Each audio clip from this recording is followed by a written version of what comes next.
Alright, so let's start here with levels of desaturation. This may be on your test. It's pretty straightforward, but it can be a little bit tricky because there's two ways you can approach a problem that sometimes some students may run into trouble. So we have a very simple molecule right here, 6 carbons, 12 hydrogens.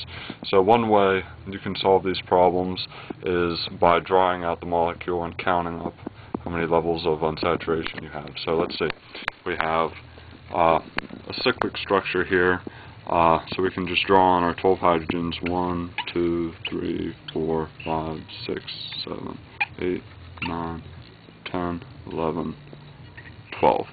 And like that by itself, you may count up and say, oh, well, there's 6 carbons. Each carbon has its 4 bonds. Well, there you have it. We have no levels of desaturation. The answer would be 0.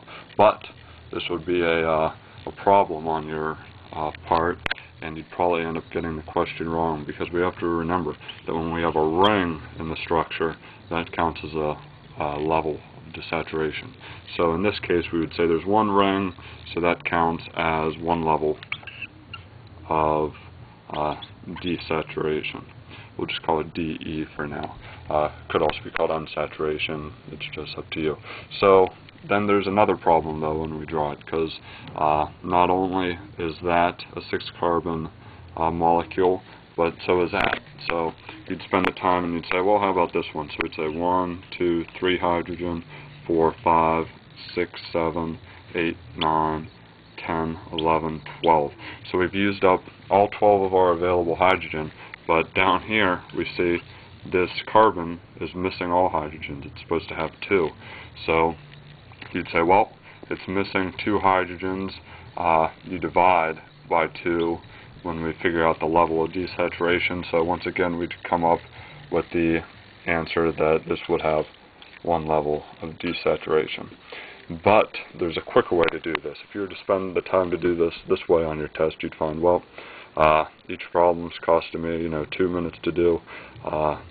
It's going to be a time sink.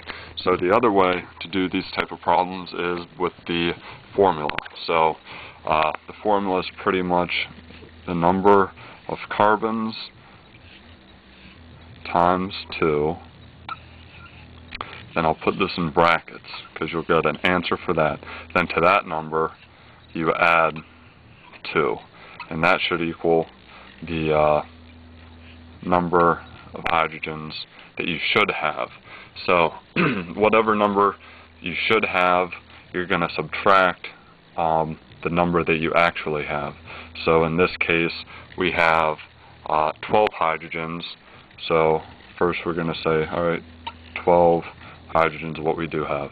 We're going to plug in the information for our little equation right here.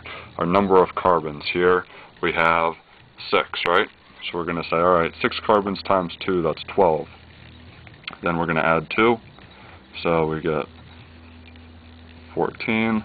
So our number that we should have is 14. That's not 12, that's what we actually do have. So we're going to do the difference between those. 14 minus 12, we come up with 2.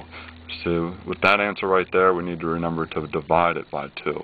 So divided by 2, and we equal 1 level of desaturation. So that route is much quicker. In the next couple problems, you'll see that doing it with the little formula will be a lot quicker for more complex molecules.